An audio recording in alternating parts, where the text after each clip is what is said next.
రీసెంట్‌గా ఏదైతే మూసీకి సంబంధించి సీఎం రేవంత్ రెడ్డి ఏమో మూసీ సుందరీకరణ చేస్తా అని చెప్పేసేసి అంటా ఉన్నాడు.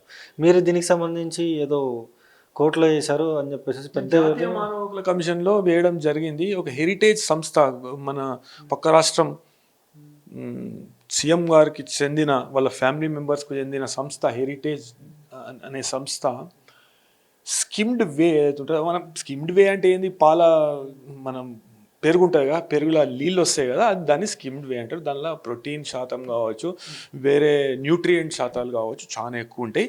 అయితే దాన్ని వే అంటే దాన్ని ఒక సప్లిమెంట్ లెక్క యూజ్ చేస్తారు. ఎక్సర్సైజ్ చేసే వాళ్ళు కావచ్చు, అది ఒక న్యూట్రిషనల్ ఫుడ్. అయితే అదే దానికి పర్యావరణానికి సంబంధించి అది చాలా ఇలా అది పారబోసిన అంటే ఒక గంట సేపు అయితే గలీజ్ వాసన వస్తుంది. అది మొత్తం సాల్యుబుల్ అనేది కాదు, ఒక ఆక్సిజన్ లెవెల్స్ని వాటర్లో తగ్గిస్తుంది. అయితే హెరిటేజ్ సంస్థ ఏం చేస్తుందంటే దీన్ని ఎస్టీపీలు ట్రీట్మెంట్ ప్లాంట్ పెట్టేసి దాన్ని సాల్యుబుల్ చేయాలి. సాల్యుబుల్ చేసేసి దాన్ని డిస్పోజల్ మన పొల్యూషన్ కంట్రోల్ బోర్డుకు రిపోర్ట్ చేయాలి. అయితే నాగోల్ కాడ ఏం జరుగుతుందంటే ఒక 4-5 రోజుల క్రిందట ఒక లారీని ఆపడం, స్థానికులు లారీని ఆపడం జరిగింది. దానిలో పూర్తిగా స్కిమ్డ్ వే అనేది ఉన్నది. అది ట్యాంకర్ల ద్వారా రోజుకు 50,000 లీటర్లు మూసీ నదిలో కలుపుతున్నారు అని వాళ్ళు గుర్తించి వాళ్ళు కంప్లైంట్ కూడా చేయడం జరిగింది. అయితే దీనిపై నేను జాతీయ మానవ హక్కుల కమిషన్కు ఫిర్యాదు చేయడం జరిగింది. జాతీయ మానవ హక్కుల కమిషన్ హెరిటేజ్ సంస్థపై, అదేవిధంగా తెలంగాణ చీఫ్ సెక్రటరీపై కేసు నమోదు చేయడం జరిగింది. త్వరలోనే అది విచారణకు వస్తుంది. అయితే అంతలో నాకున్న సమాచారం ప్రకారం ఎఫ్ఎస్ఎస్ఐ కూడా, food safety standards of India కూడా నోటీసులు ఇవ్వడం జరిగింది. కొన్ని మిస్లీడింగ్ అడ్వర్టైజ్మెంట్లు అనేటివి ఆ సంస్థ చేస్తుంది. అది అంటే పబ్లిక్లో ఒక మిస్లీడింగ్ ఒపీనియన్ అనేది క్రియేట్ చేస్తుండ్రు కాబట్టి వాళ్ళపై ఒక షోకాస్ నోటీస్ ఇవ్వడం జరిగింది. అయితే దీనిలో ఏంటంటే ఒక దిక్కు రేవంత్ రెడ్డి గారు మూసీని ప్రక్షాళన చేస్తా అన్నారు, ఒక దిక్కు సుందరీకరణ చేస్తా అన్నారు, ఒక దిక్కు పునరుద్ధరణ చేస్తా అన్నారు, ఒక దిక్కేమో ప్రపంచ స్థాయి పర్యాటక ప్రాంతంగా తీర్చిదిద్దుతానన్నారు. కాకుంటే వాస్తవాలు దానికి దూరంగా ఉన్నాయి.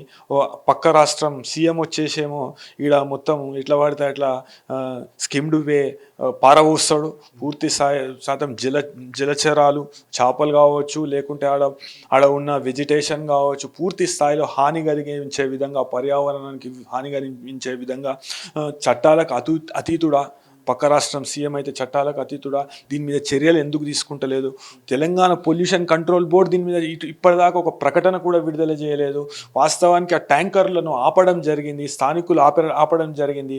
ఆపినాక కూడా దాని మీద ఎఫ్ఎస్ఎస్ఐ నామమాత్రంగా నోటీసులు ఇచ్చి చేతులు దులుపుకున్నది కాకుంటే పీసీబీ ఎందుకు దీని మీద చర్యలు తీసుకుంటలేదు?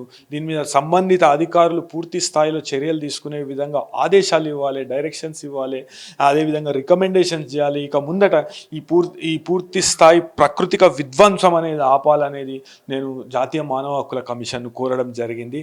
అదేవిధంగా హెరిటేజ్ సంస్థను, అదేవిధంగా మన తెలంగాణ పొల్యూషన్ కంట్రోల్ బోర్డు, అదేవిధంగా మన చీఫ్ సెక్రటరీని కూడా దీనిలో ప్రతివాదులుగా చేర్చడం జరిగింది. ఇప్పుడు ఈ బండి భగీరథకి సంబంధించి కావచ్చు సార్, ఇదంతా కూడా మనం మాట్లాడాం కదా. మెయిన్గా తెలంగాణకి సంబంధించినంత వరకు తెలంగాణ రాష్ట్రం వచ్చి ఇప్పటికే 12 సంవత్సరాలు 13 సంవత్సరాలు కావస్తుంది. ఇప్పటికీ ఆంధ్రాకి సంబంధించినటువంటి వాళ్ళ వ్యాపారాలు కావచ్చు, వాళ్ళ పేర్లు ఇప్పటికి కూడా వినిపిస్తున్నాయి ప్రతి విషయంలో కూడా. ఈ హెరిటేజ్ అనేది కూడా చంద్రబాబు నాయుడుకి సంబంధించినటువంటి ఇది అంతా కూడా. ఇది ఎందుకు ప్రభుత్వం పట్టించుకోవట్లేదు అంటే ఏం చెప్తారు? అయితే చిత్తశుద్ధి లేదు. ఒక దిక్కు తెలంగాణను మేము వేరే రాష్ట్రాలతో కాదు, ప్రపంచ స్థాయి నగరాలతోని, సింగపూర్తోని, లేకుంటే దుబాయ్తోని, అవిటితోని మేము కంపేర్ చేసుకుంటామని ముఖ్యమంత్రి గారు అంటారు. అవి ఉట్టి మాటలే. వేరే నగరాలతో మీరు కంపేర్ చేయండి, గతంలో ఉన్న విధంగా ఇప్పుడు ఉన్నదా అనేది చూసుకోండి. అయితే పూర్తి స్థాయిలో పెట్టుబడులను నియంత్రించేటోళ్ళు పక్క రాష్ట్రానికి చెందిన వ్యక్తులే. అయితే భౌగోళికంగా తెలంగాణను మనము వేరు చేసుకున్నాం, కానీ ఆర్థికంగా కావచ్చు, లేకుంటే ఇతర అంశాలలో కావచ్చు, మనము పూర్తి స్థాయిలో ఆంధ్ర నుండి విడిపోలేదు. ఇప్పుడు మనకి ఏం కానొస్తుందంటే పూర్తి స్థాయిలో ప్రాకృతిక విధ్వంసం కావచ్చు. ఇప్పుడు ఇప్పుడు నిన్ననే మనము దీన్ని చూసినాం, హెరిటేజ్ సంస్థ. అదేవిధంగా ఇప్పుడు ఇల్లీగల్ కన్స్ట్రక్షన్లు కావచ్చు, ఇల్లీగల్ పర్మిషన్లు కావచ్చు, లేకుంటే వ్యవస్థను తప్పుదో పట్టించే ఇది కావచ్చు, ప్రతి ఒక్కటి కొంతమంది వెనుక ఉండి నడిపిస్తుండ్రు. దాన్ని మనము నియంత్రించుకోలేకపోతే ఇక కేవలం భౌగోళికంగా విడిపడ్డాం మనం అంతే. వేరే వేరే వేరే వాళ్ళ పెత్తనం ఇంకా నడుస్తూనే ఉన్నది. ఏడ చూసిన వాళ్ళ పెత్తనమే నడుస్తుంది. నీళ్ళపై పెత్తనం, నిధులపై పెత్తనం, నియామకాలపై పెత్తనం. ఇప్పుడు ఇప్పుడు మనము నియామకాలలో తీసుకుంటే పూర్తి స్థాయిలో అదే కొనసాగింపు చర్యగా వస్తుంది. ఇప్పుడు 610 జీవో మీద కేసీఆర్ గారు పోరాటం ఎందుకు చేసిండు, తెలంగాణ ఎందుకు పోరాటం చేసింది గతంలో? మొదటి నుండి తీసుకుంటే మనం ముల్కీ ఉద్యమం కావచ్చు, లేకుంటే దాని తర్వాత 69 స్టూడెంట్లు ఎంతమంది చనిపోయినరు, లేదన్నా 1200 మంది అమరులైనరు మలిదశ ఉద్యమంలో. అవన్నిటిని విస్మరించి పూర్తి స్థాయిలో మళ్ళా వాళ్ళతోనే కాంట్రాక్టర్లతో కలిసి ప్రభుత్వం పనిచేస్తుందంటే చాలా దురదృష్టకరమైన విషయం. మళ్ళా ఓసారి ఉద్యమం అనేది మొదలయ్యే అవకాశం ఉందని నా అభిప్రాయం. ఇప్పుడు కేవీఆర్ని కూడా రీసెంట్గా అరెస్ట్ చేశారు సార్. ఎవరైతే యూట్యూబర్ కేవీఆర్ ఉన్నాడో, జర్నలిస్ట్ కేవీఆర్ని కూడా ఆంధ్రాకి సంబంధించినటువంటి పోలీసులు వచ్చి రాత్రి గతంలో కూడా తీసుకెళ్ళి కొట్టి థర్డ్ డిగ్రీ కూడా చేశారని చెప్పేసి కూడా పెద్ద ఎత్తున కూడా వార్తలు వచ్చినాయి. ఆయన కూడా మాట్లాడిండు. మళ్ళీ ఇప్పుడు రాత్రి మహిళ వాళ్ళ మిసెస్ ఎవరైతే ఉన్నారో వాళ్ళ మిసెస్ని కూడా ఒక ఆంధ్రాకి సంబంధించినటువంటి అయితే నేను దీనిలో కేవీఆర్ తరఫు నుండి, వాళ్ళ కుటుంబ సభ్యుల తరఫు నుండి నా వంతుగా నేను ఏం చేసిన అంటే జాతీయ మానవ హక్కుల కమిషన్కు, అంటే జర్నలిస్టుల పైన ఇట్లా చేస్తున్నాడు. గతంలో దొంతు రమేష్ గారి పైన కూడా ఇట్లనే చేయడం జరిగింది. అదేవిధంగా జర్నలిస్టులు వాళ్ళ వృత్తిలో ఎదుర్కొంటున్న సవాళ్లను నేను దొంతు రమేష్ గారి విషయంలో కూడా జాతీయ మానవ హక్కుల కమిషన్కు నేను ఫిర్యాదు చేయడం జరిగింది. అదేవిధంగా గతంలో జగన్మోహన్ రెడ్డి అనే జర్నలిస్ట్ని ఆంధ్రాలో చిత్తూరులో దారుణంగా హత్య చేయడం జరిగింది. అయితే దాన్ని కూడా నేను జాతీయ మానవ హక్కుల కమిషన్ దృష్టికి తీసుకుపోయినా, జాతీయ మానవ హక్కుల కమిషన్ దాంట్లో చిత్తూరు ఎస్పీకి దాన్ని ఆ అంశాన్ని తీవ్రంగా పరిగణించి దాని మీద రిపోర్ట్ దాఖలు చేయవలసిందిగా ఆదేశాలు ఇవ్వడం జరిగింది. అదేవిధంగా దానిలో జాతీయ మానవ హక్కుల కమిషన్ మేము మానిటర్ చేస్తామని కూడా చెప్పడం జరిగింది.